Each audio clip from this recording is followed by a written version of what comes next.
Hi everybody, Tim here, coming to you from my little home yoga studio in Kansas City. Today I'm going to be going over how to live stream out onto the internet the class that you might like to offer using Zoom meetings or webinars. I know these have become extremely popular here over the last couple weeks, and I'm really starting to think that this may become the new normal. And so whether you're thinking about teaching a yoga class or you're just a regular teacher or you have to give some kind of webinar, I'm going to show how easy it is to get up and going, delivering content out there onto the internet using Zoom. And first what we're going to do is we're going to hop over to my computer. I'll kind of talk about the membership plans to get signed on to Zoom. We'll cover that real quick. And then we'll come back and I'll just go over some of the technical equipment that you'll need. Very simply, I think you'll find a lot of it you may already have in your house already. A few things you may have to go out and buy.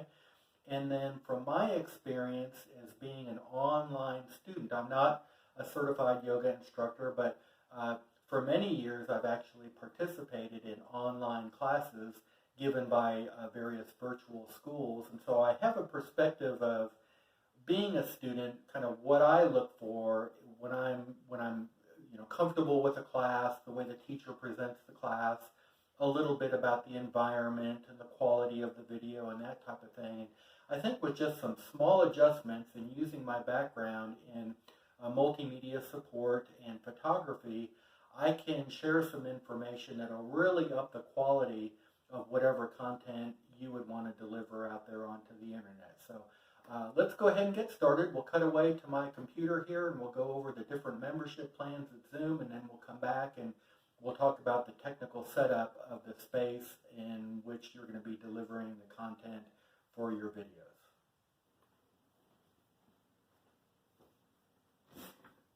All right, onto the computer. So we're going to be going to zoom.us.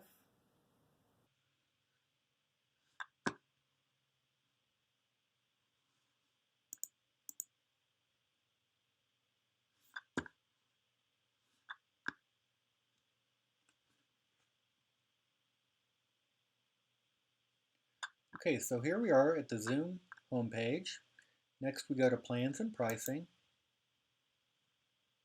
And this is where it lists the different membership plans. As an individual user, I'm assuming that you are, you'll really want to be comparing between the basic version and the pro version. So if you've never done video conferencing before, if you're brand new to Zoom, what I would recommend is just starting with the free version. Sign up, create an account, you can host meetings, you can invite other people to join your meetings. You're essentially given most of all the same functionality that you would be given for any of the paid plans, but that way it allows you to just test it out and get familiar with the format of running Zoom meetings in general. The main limitation to free Zoom meetings is that you're only limited to 40 minutes in length for your meeting.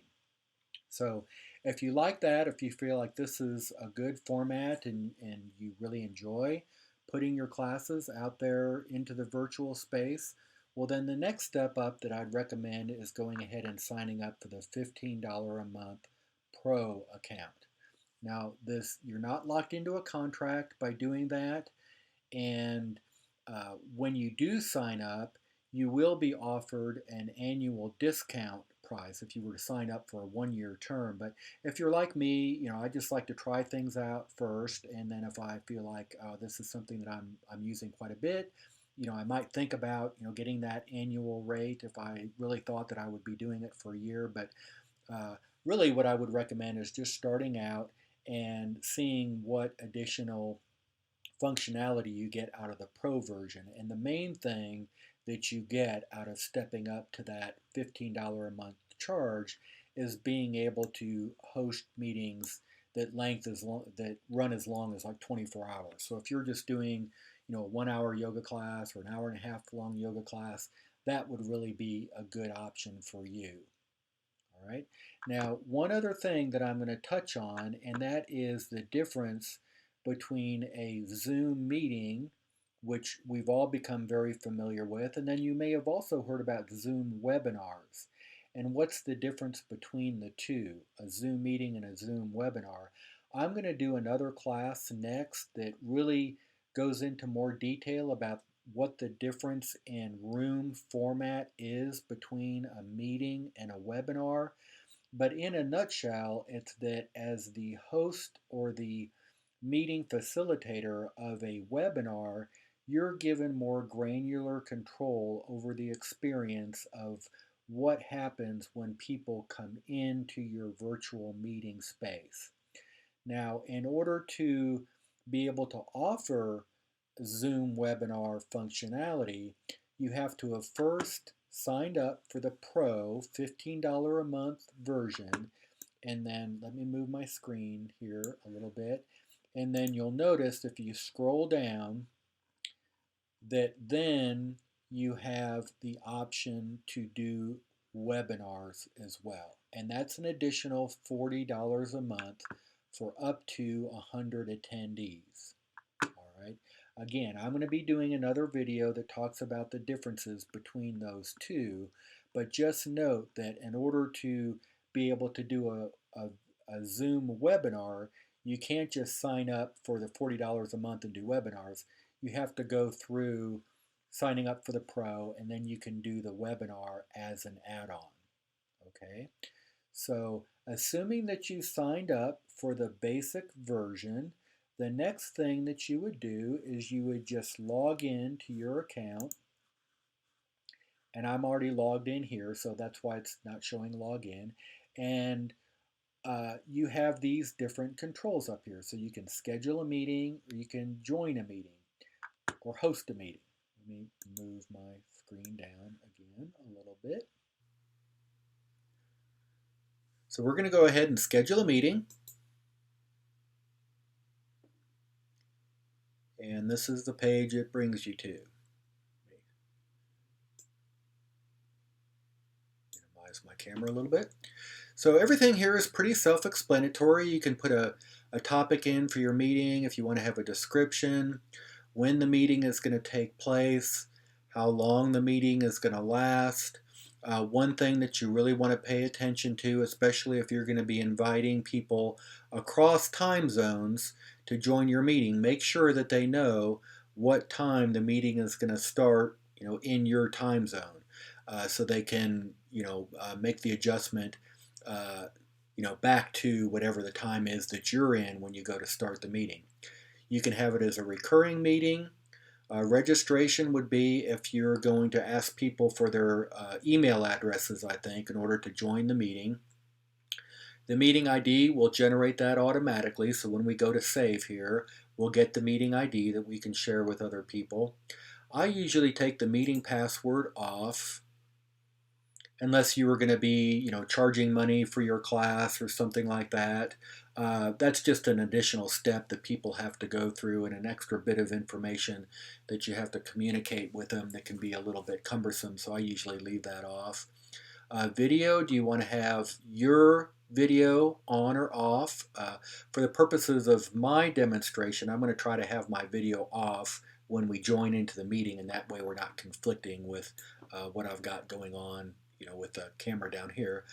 Same with participants. You can have them join with their video on or off.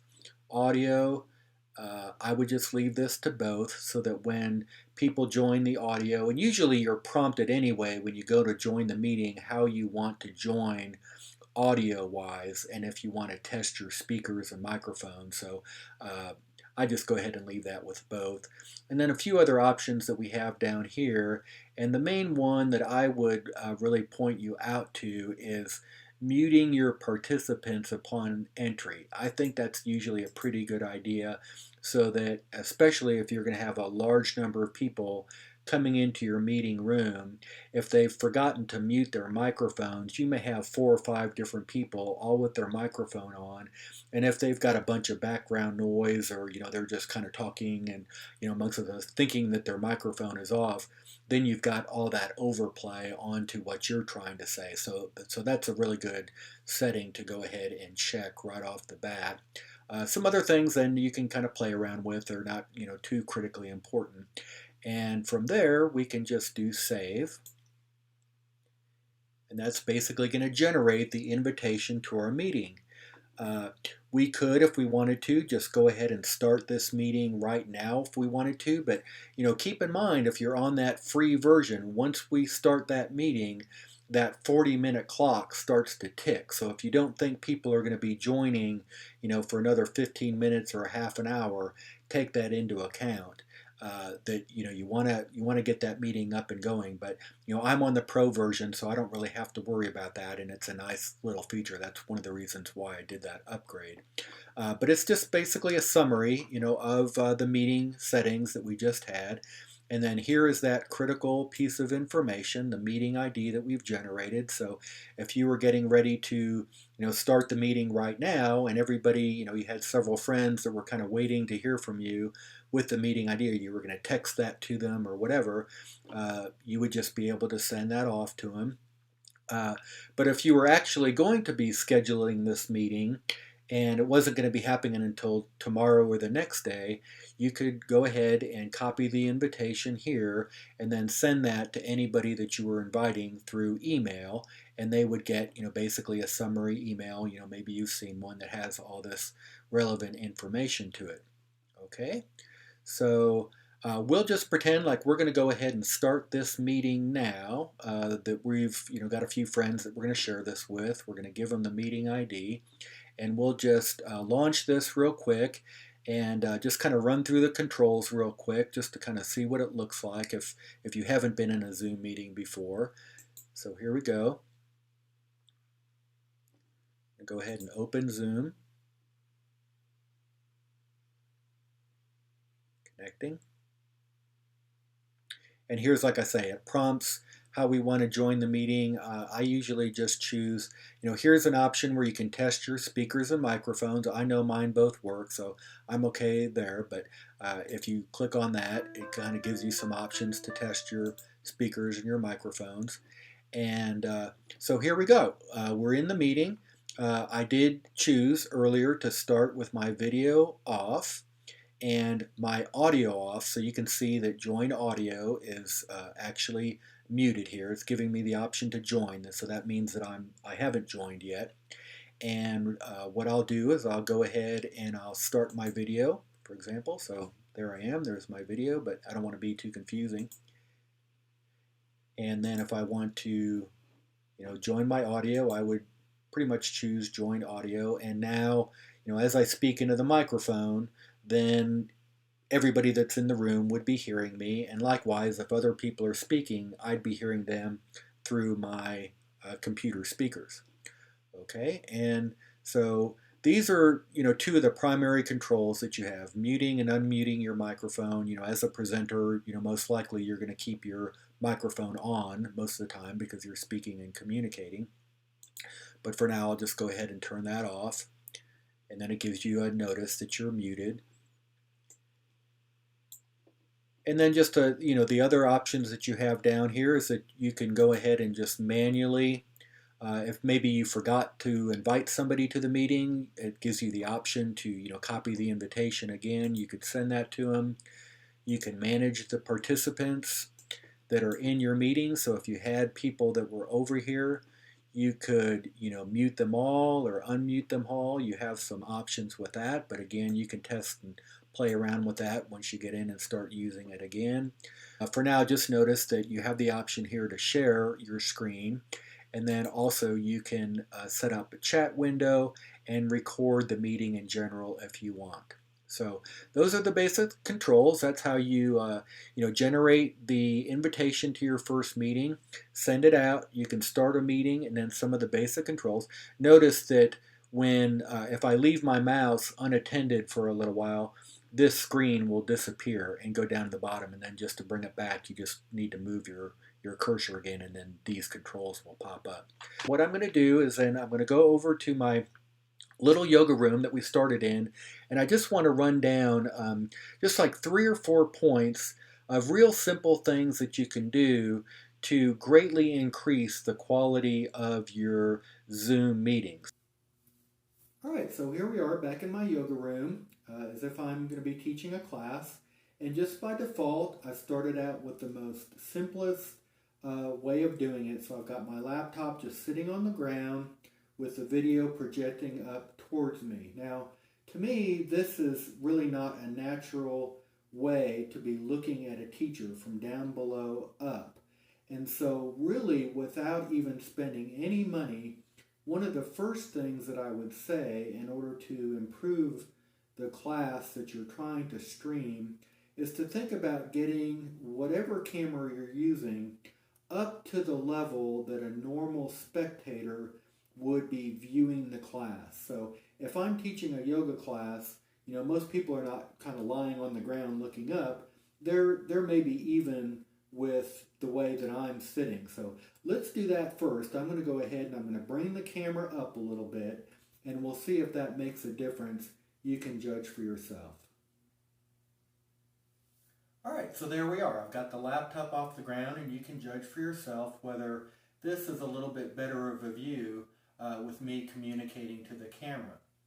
The second thing that we can just do that will improve things considerably is taking into account the lighting of the room or the area that you're going to be teaching the class in. I know that this is something that we may or may not have influence with, but one caution I really want to make that I see a lot of newcomers make is they'll think they'll want to have a lot of good light into the room, so they'll station themselves in front of a bright window thinking that'll help with the light. But really what that tends to do is just wash out the presenter's face. It would be much better if the only good light that you have is sunlight coming in from a window.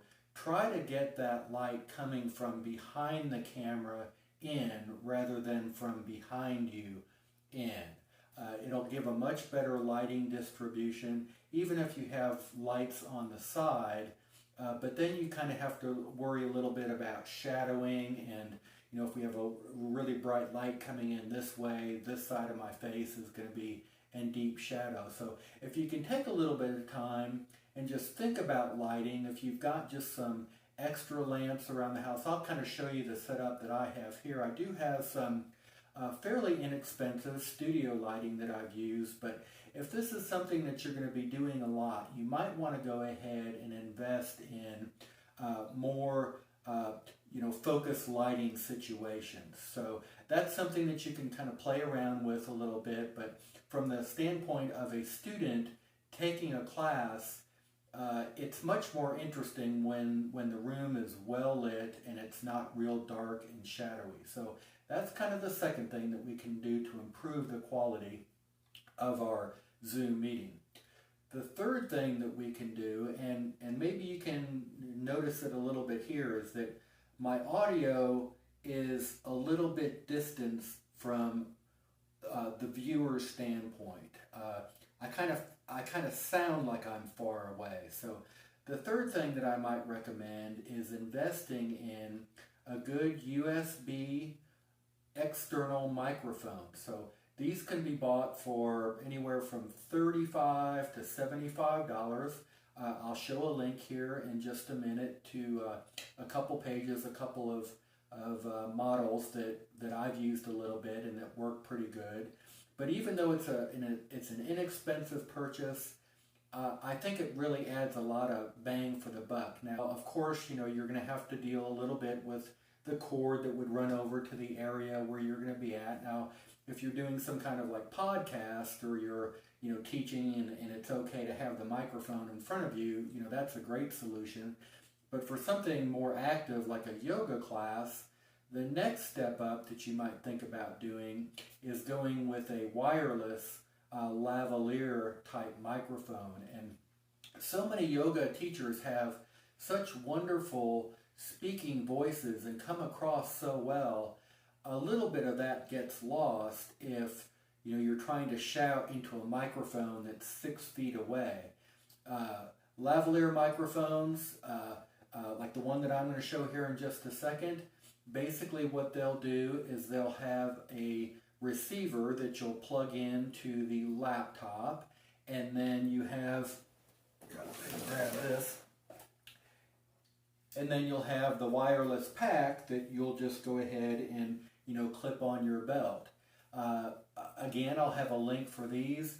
Something like this runs about $100, and it comes with the wireless receiver, and then you use this, clip the lavalier to your lapel. This is Samsung model. Again, I'll have a link.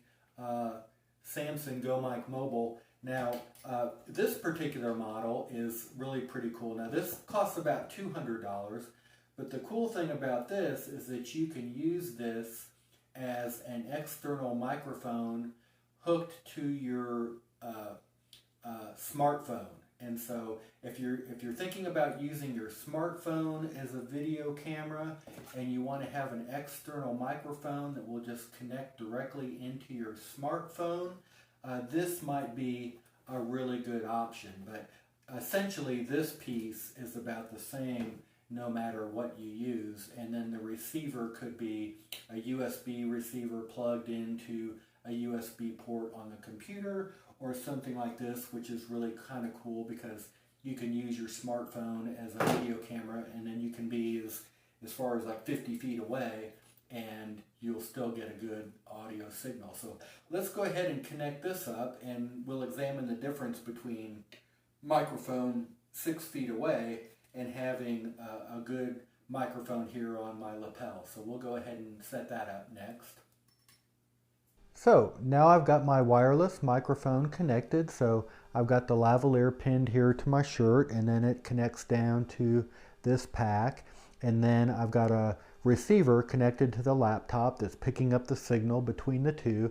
But I think you can tell there's a pretty big quality of audio difference between trying to run off the microphone that's on my laptop versus this external microphone. And I think the thing I really like about it is it seems to eliminate that distance that can kind of be felt when I'm trying to talk into a microphone that's 6 or 7 feet away.